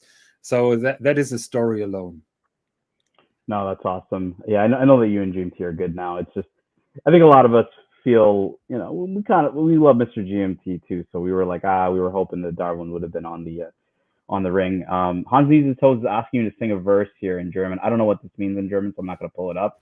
So you can Hans, I will not sing for you. He's trying that for a year now. I'm not going to sing for you. Man from Sofia says, JQH, tell me a watch with a complication to show me every day in which zodiac sign is the moon. Oh, I think Ulyss Nada made such a watch. I think the Tellurium or Astrolabium had this complication. But Russ may be typing in, Russ is watching, and I think he has a planetarium and a tellurium, so he may tell us exactly which one of them has it. I love these photos of just the process. Like, this is, to me, this is very, very cool. We see in a lot of these articles, obviously, the finished product and the wrist shots, but the actual manufacturing of a piece is always very interesting for me to see. I think that is, we've been talking a lot about customization and how crazy it is that watch companies are able to do that, or some small companies are able to do that. Try that with Patek Philippe. Ask them to add Lake Baikal and see what their reply is. So first of all, the ability or the possibility to have a watch being customized to your own needs is mind-blowing. But then to have pictures from the process of the making, and I know that this is my dial, which is now on my watch, it's just mind-blowing. Yeah, I would agree. It's just, it's very, very cool to be able to see. And that's why I kind of asked the question, like, did they offer to give you, or could you purchase, some of the parts that didn't make the main piece? Would they be willing to give it to you? Obviously, knowing that you're a collector, you're not trying to, hoard parts or sell parts or whatever, right? You just want it because it's your watch and it's part of the story, right? I think if I would ask them, they would give it to me. I'm a little bit too shy to ask, because that is their property, and I don't want them to gift it to me. On the other hand, what is the point of spending thousands of euros for something that is not really on your watch? So I'm a little bit split in between. I know that the city ring and the cracked dial are in Anderson's archives, and it's interesting to see. They are such a small manufacturer; they don't have a collection to show the clients, but they can.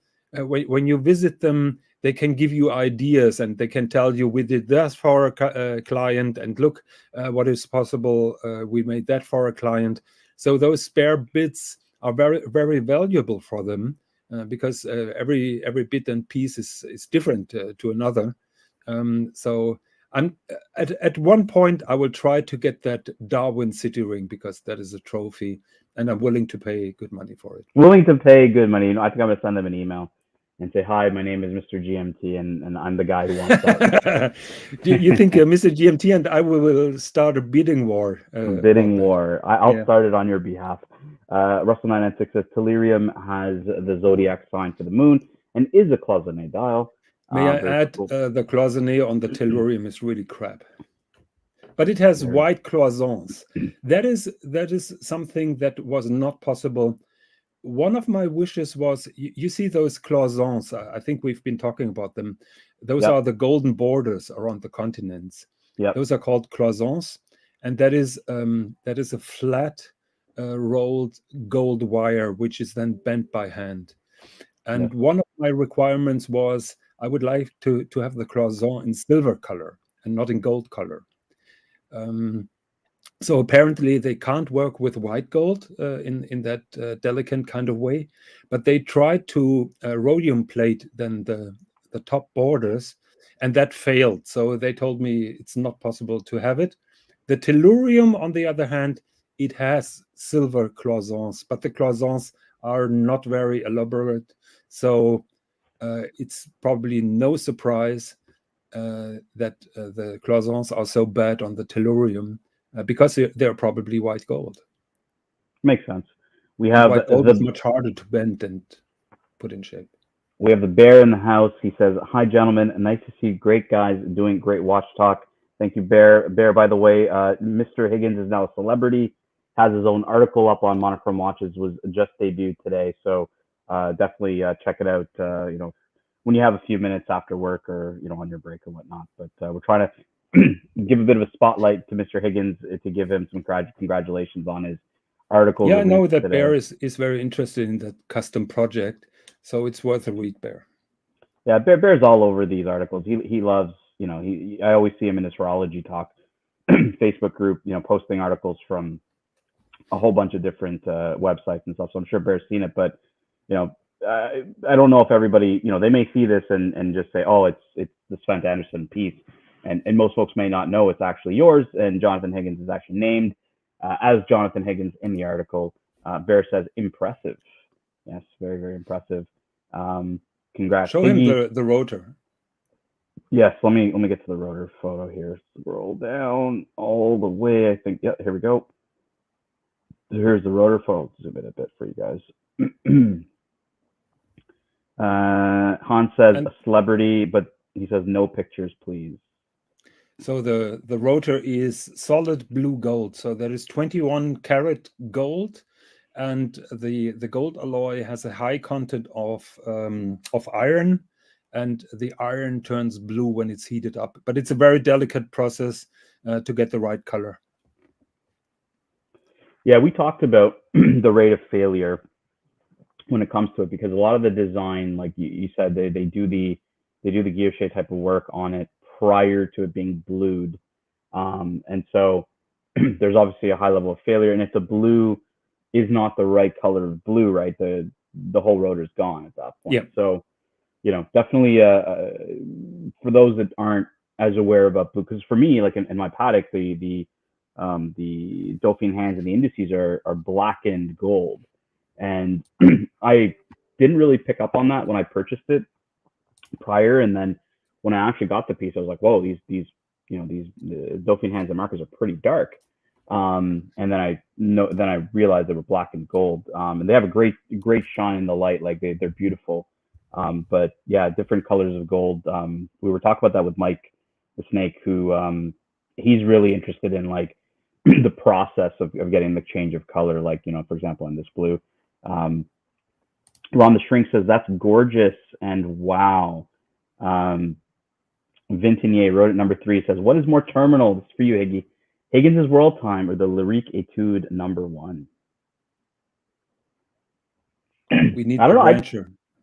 I'd say Higgins is more terminal, because that Lyrique is going, I think it's trading for like 4x what they paid for it. So I don't know if Higgy could get 4x for his World Timer unless it was definitely unless not. it's Mr. GMT. Even what I paid for it, but doesn't matter because I'm not gonna sell this.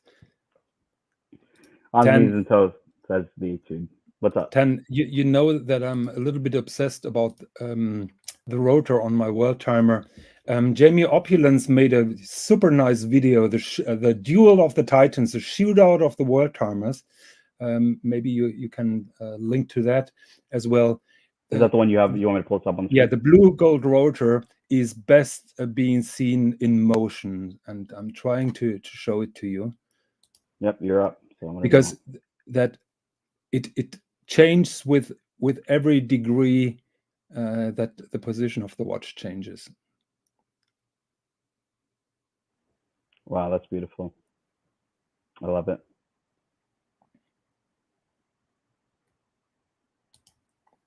Should I play it again? Yeah, sure. Go ahead. Okay.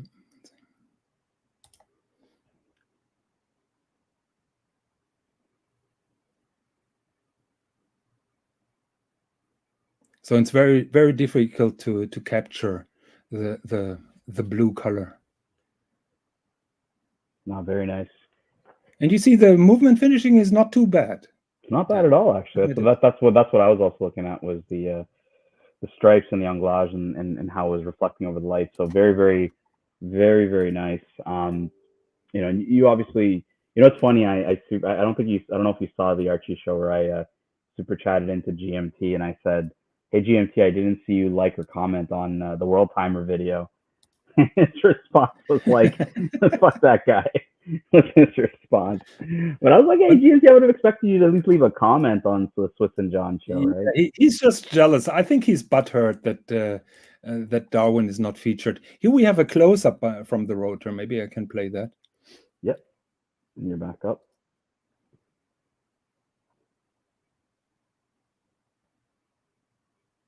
And see, you see the anglage on those two wheels.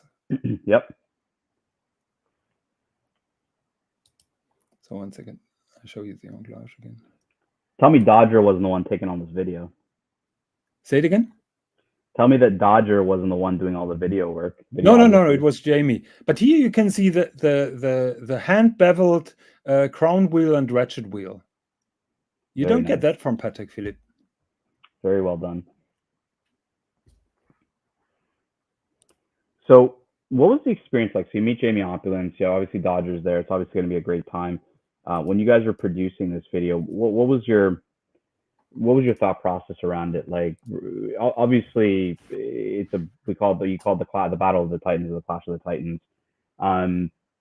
For you, were you excited to because I don't know if you had seen Jamie's watch in the flesh before or not, but it was definitely a great concept for a video.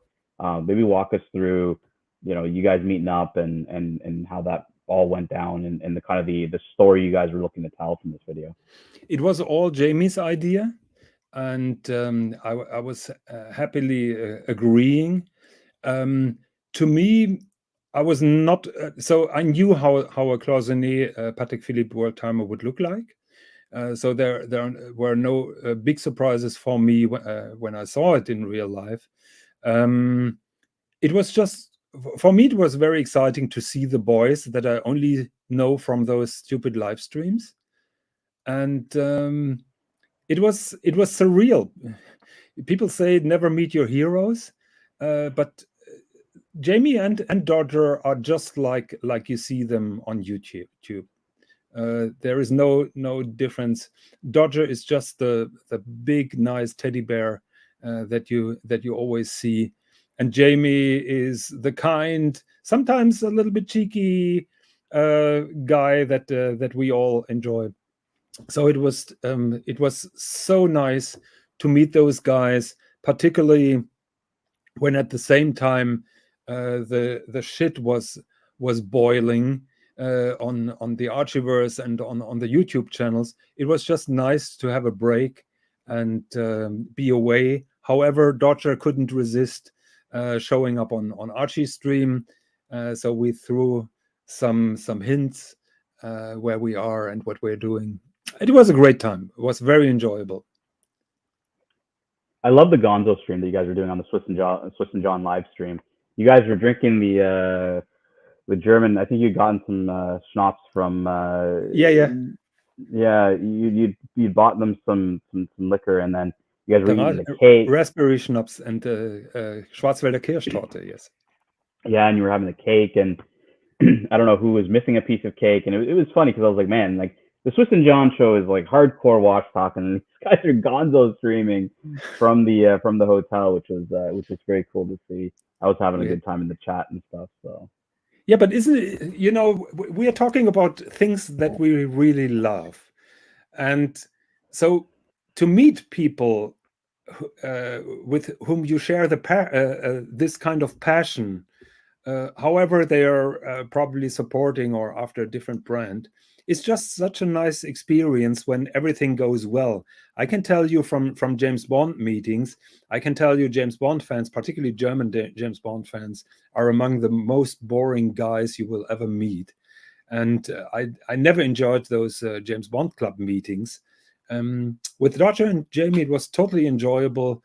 Could have lasted another week, and I think I wouldn't have gotten bored of the guys. Yeah, and look, I've met a few people from the Archieverse in my time. Rodin 3.0 and I have met up many times. I've met Doc BBW. I've met Alvin Gates, and a bunch of other folks. And it's all in Ronnie Paul, who Rodin 3.0 and I've gone out for dinner with a couple of times. Very, very cool people in the community. And especially when you meet up with them, you get to kind of see how their personalities are. Some of us are very similar to how we are on the streams, and some of us aren't. But yeah, no, I totally get what you're saying on that. I'm rounding up to 2 hours here, Jonathan, Professor, and Jin, so I'll probably end it in a few minutes here. Obviously, I apologize that I took over and Jin and the Professor were we had we had some good watch talk. We talked about Patek, we talked about Rolex, we had some super chats come in, which was really good. But I obviously wanted to congratulate you on this monochrome article, because for everybody, this is as you guys have seen a lot of our streams, Jonathan's been very proud of his piece, and for monochrome to actually go and write an article about it's really cool. So I've linked it in the chat here for anybody who's interested in reading the monochrome article. It just launched a few hours ago or a few minutes ago, maybe about an hour ago, and not too long ago. But definitely worth a read. Archie is going to be on in about 3 hours, so we'll be live streaming with Archie. I think the Bear's going to be on tonight because it's the weekend, and that means big streams on the ArchieLuxury show, talking watches, talking bullshit as always. Boys, I don't know if there's any final words from anybody on the panel. I know some of the guys have been on mute for a little bit. I think both have left.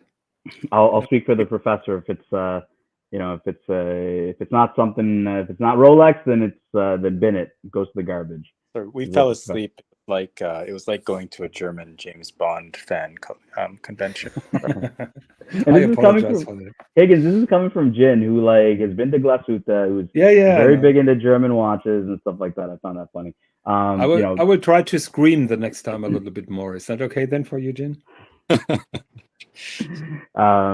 But yeah, guys, obviously thank you everybody who came on the panel. Thank you to everybody in the chat. We're going to be on in a couple hours, so I'm going to have a little bit of a break, charge my AirPods because I know they're going to die. Congratulations again, Jonathan Higgins, and we will see you guys next time. And Mr. G&T sucks.